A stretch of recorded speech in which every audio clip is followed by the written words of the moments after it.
మిత్రులారా, మన ఎమ్మెల్యే అనేటోడు మన ఆత్మ గౌరవానికి ప్రతీకగా ఉండాలి. మన సమస్యల్ని అసెంబ్లీలో ప్రశ్నించేటట్టు ఉండాలి. మన కోసం కొట్లాడేటోడు ఉండాలి, మన కోసం పనిచేసేటోడు ఉండాలి, మన కోసం పట్టుబట్టేటోడు ఉండాలి, పట్టుదలతోని మన ప్రాంతాన్ని అభివృద్ధి చేసేటోడు ఉండాలి. కానీ మనకున్న ఎమ్మెల్యే ఇసుక దొంగ ఆయనే, బియ్యం దొంగ ఆయనే, పాస్పోర్ట్ల దొంగ ఆయనే, భూ కబ్జాకోరు ఆయనే. ఇట్లాంటోడు మనకి ఎమ్మెల్యేగా ఉంటే మనకి ఇజ్జత్ ఏముంటుంది?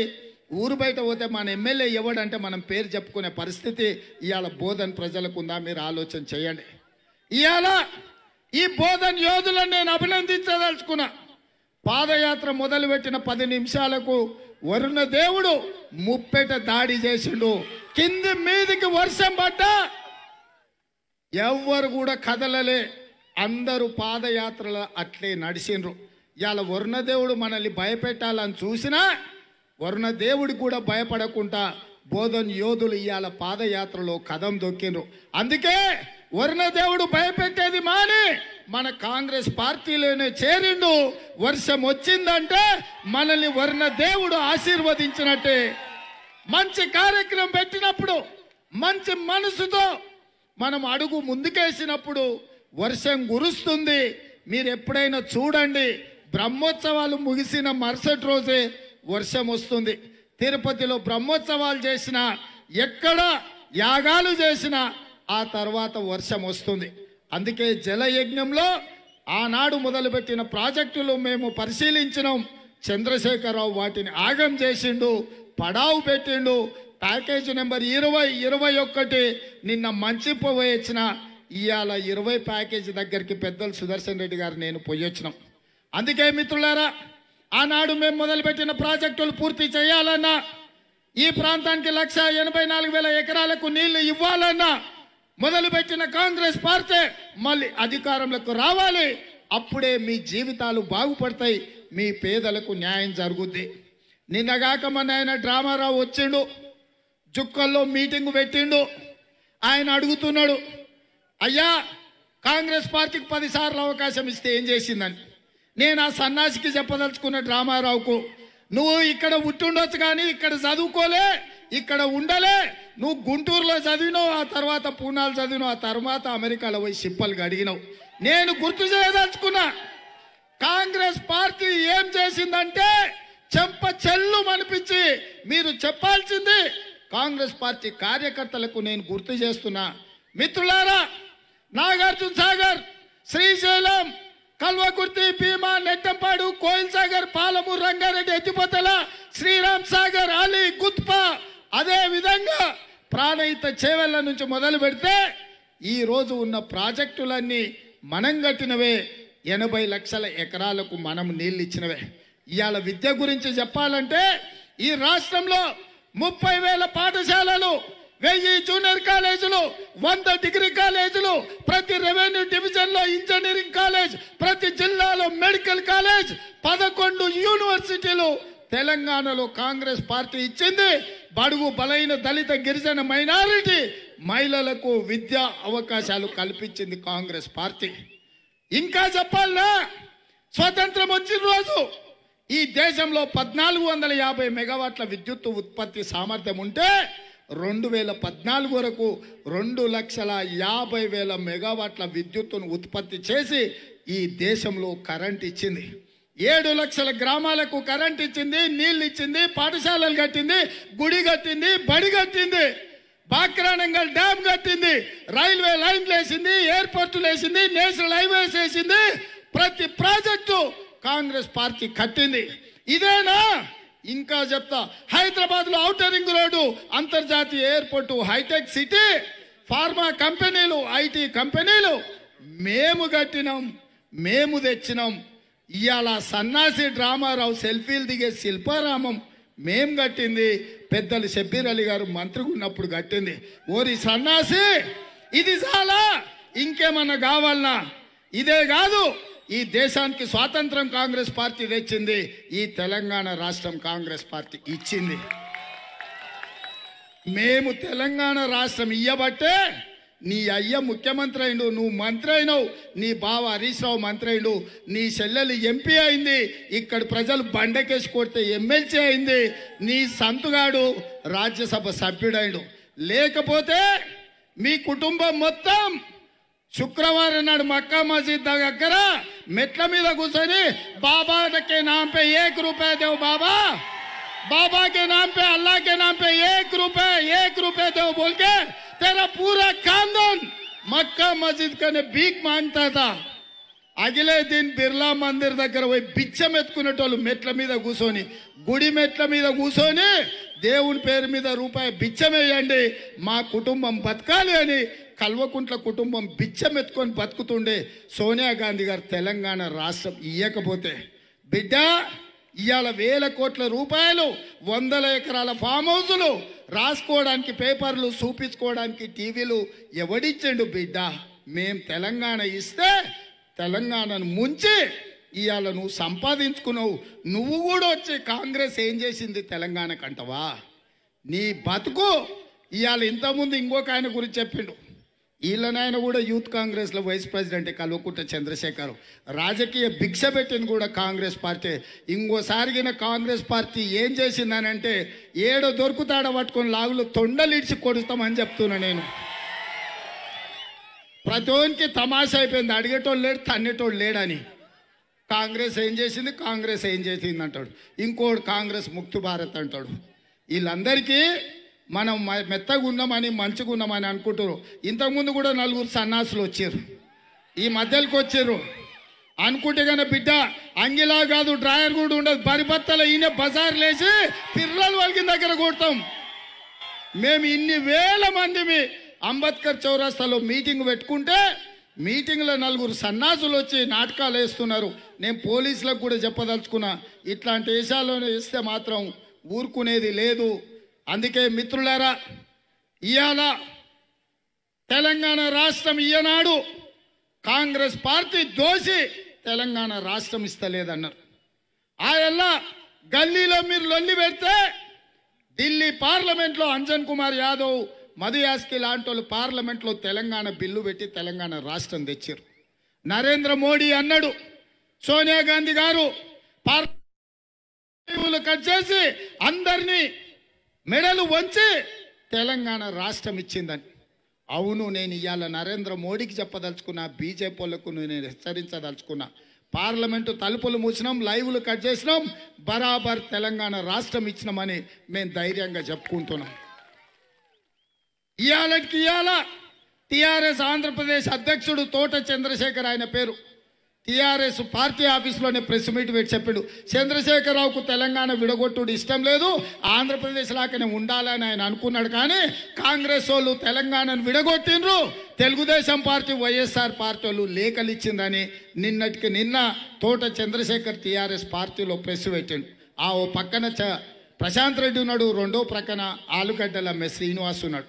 నేను ఇవాళ సూటిగా చంద్రశేఖరరావుని అడుగుతున్నా, ఇవాళ మీ ఆంధ్రప్రదేశ్ అధ్యక్షుడు కాంగ్రెస్ పార్టీ చంద్రశేఖరరావుకి ఇష్టం లేకపోయినా ఆంధ్రప్రదేశ్ను విడగొట్టిందని నీ పార్టీ ఆఫీసులో చెప్పిందంటే అధికారికంగా నీ స్టాండ్ ఇదే కదా. ఇవాళ నేను ఈ తెలంగాణ సమాజాన్ని, ఉద్యమకారులను, విద్యార్థులను, అమరవీరుల కుటుంబాలను, తెలంగాణ మేధావులను, విఘ్నులను ఆలోచన చేయమని నేను అడుగుతున్నా. ఇవాళ మేమిచ్చిన తెలంగాణను చంద్రశేఖరరావు రాజకీయ స్వార్థం కోసం ఎక్కిరిస్తున్నాడు, వ్యతిరేకిస్తున్నాడు. మరి ఇవాళ తెలంగాణ తెచ్చిన అబద్ధాలు చెప్పినానికి 2 సార్లు అవకాశం ఇచ్చింది. ఇవాళ 2004లో కరీంనగర్ జిల్లాలో మాట ఇచ్చిన సోనియా గాంధీ గారు మాట తప్పకుండా, మడమ తిప్పకుండా తెలంగాణ రాష్ట్రాన్ని ఇవ్వడంతో ఆంధ్రప్రదేశ్లో పార్టీ చచ్చిపోయింది, కేంద్రంలో అధికారం కోల్పోయింది, తెలంగాణలో ఒడిదుడుకులు ఎదుర్కొంటుంది. మిత్రులారా, మరి ఇవాళ మీరు ఆలోచన చెయ్యండి.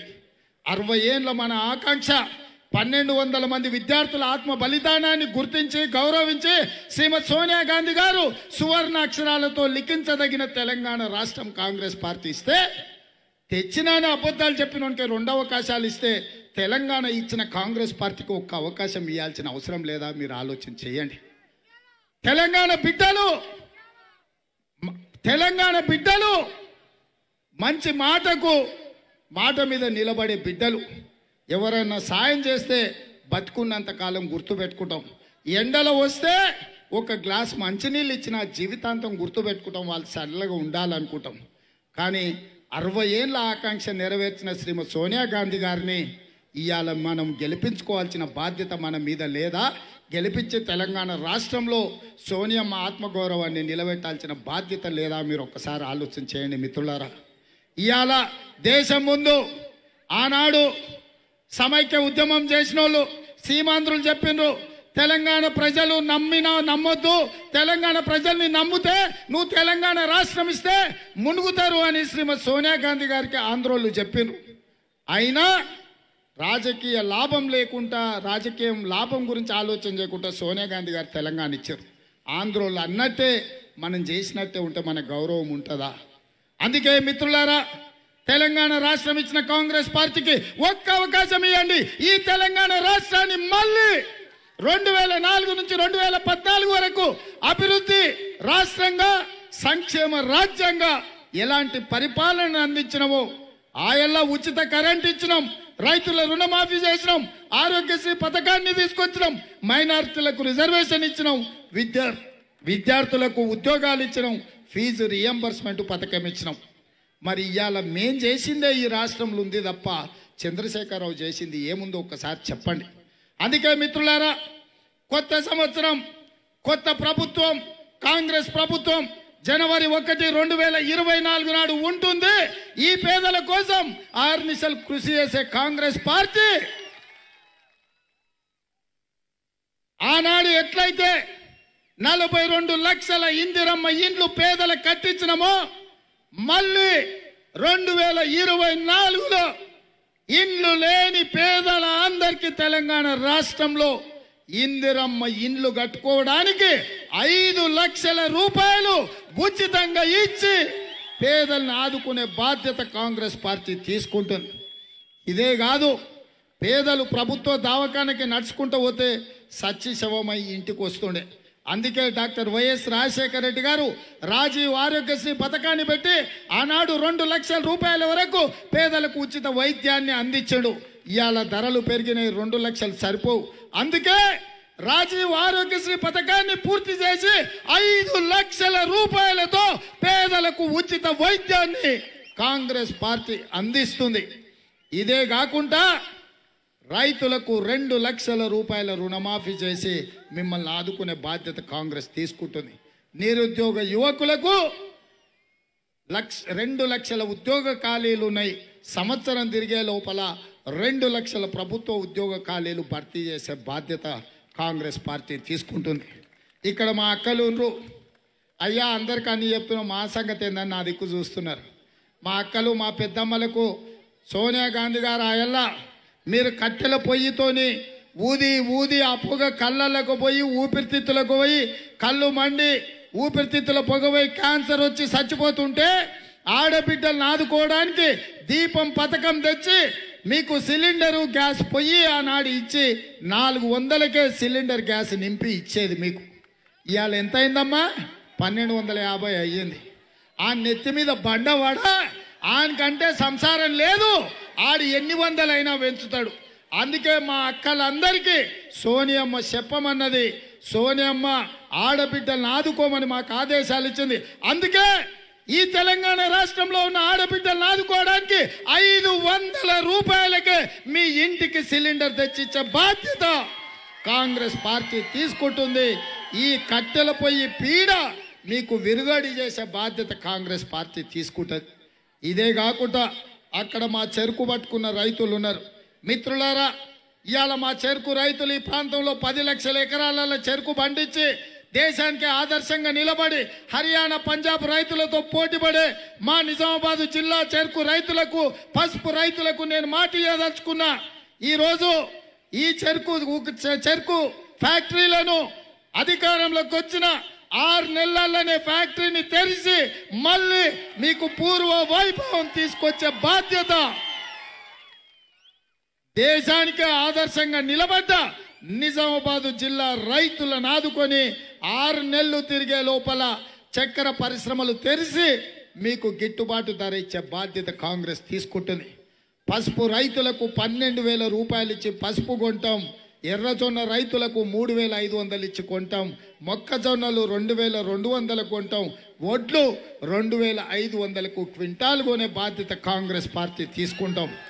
ఇవాళ రైతు బంధు ఎకరాకు 15,000 ఇవ్వడమే కాదు, భూమి లేని నిరుపేదలకు ఉపాధి హామీ కూలీలకు సంవత్సరానికి 12,000 రూపాయలు ఇచ్చి నిరుపేదలను ఆదుకునే బాధ్యత కాంగ్రెస్ పార్టీ తీసుకుంటుంది. మరి ఇన్ని మేళ్ళు చెయ్యాలంటే, ఇన్ని మంచి పనులు చెయ్యాలంటే మీరేం చేయాలి మిత్రులారా? మీరేం చేయాలి? మీరేం చేయాలి? మీరేం చేయాలి? మీరేం చేయాలి? ఇందిరమ్మ రాజ్యం తేవాలి. మీరు సిద్ధమేనా? హాయ్ ఫ్రెండ్స్, మా టుడే టుమారో యూట్యూబ్ ఛానల్ చూస్తున్నందుకు చాలా థ్యాంక్స్. మరిన్ని లేటెస్ట్ వీడియోస్ కోసం వెంటనే సబ్స్క్రైబ్ చేయండి. అలాగే ఈ బెల్ ని కూడా రింగ్ చేసేయండి. మా నోటిఫికేషన్స్ అన్ని మీ మొబైల్లో వస్తాయి. అలాగే మా వీడియోస్ మీకు నచ్చితే లైక్ చేయండి, షేర్ చేయండి, నచ్చకపోతే కామెంట్ చేయండి.